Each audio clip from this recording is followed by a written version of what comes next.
अगर एक बच्चा वो समस्या हल कर दे जिसे वैज्ञानिक भी हल नहीं कर पाए, तो क्या आप उस पर विश्वास करेंगे? एक गांव कई सालों से पीने के पानी की समस्या से जूझ रहा था।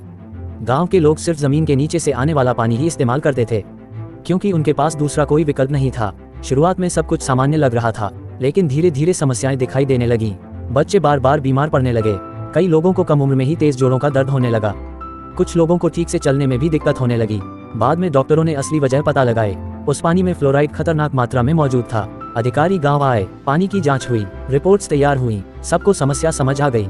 लेकिन समस्या समझना और उसका हल ढूंढना दोनों अलग बातें थीं, क्योंकि गांव अब भी उसी पानी पर निर्भर था। उसी गांव में एक 14 साल का लड़का ये सब ध्यान से देख रहा था। उसका नाम दीपक था। एक बात उसके दिमाग में अटक गई। जब भी बारिश का पानी रेत, पत्थरों और कोयले की परतों से होकर गुजरता, वो पहले से साफ दिखाई देता। यहीं से उसकी जिज्ञासा शुरू हुई।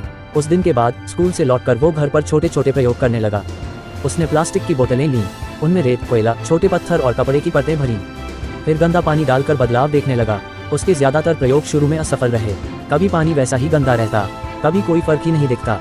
लेकिन उसने कोशिश करना नहीं छोड़ा, क्योंकि ये उसके लिए सिर्फ एक प्रयोग नहीं था। उसने अपने आसपास लोगों को तकलीफ में देखा था।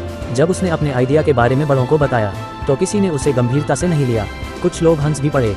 उन्होंने सोचा, जो वैज्ञानिक नहीं कर पाए वो एक बच्चा करेगा।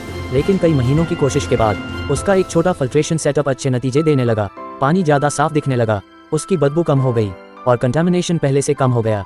तब पहली बार वही लोग उसके पास आकर पूछने लगे कि उसका सिस्टम काम कैसे करता है। कभी अनुभव रास्ता दिखाता है, कभी जिज्ञासा वो देख लेती है जो अनुभव नहीं देख पाता। आज दीपक गांवों के लिए कम लागत वाले वाटर प्योरिफिकेशन आइडियाज पर काम कर रहा है।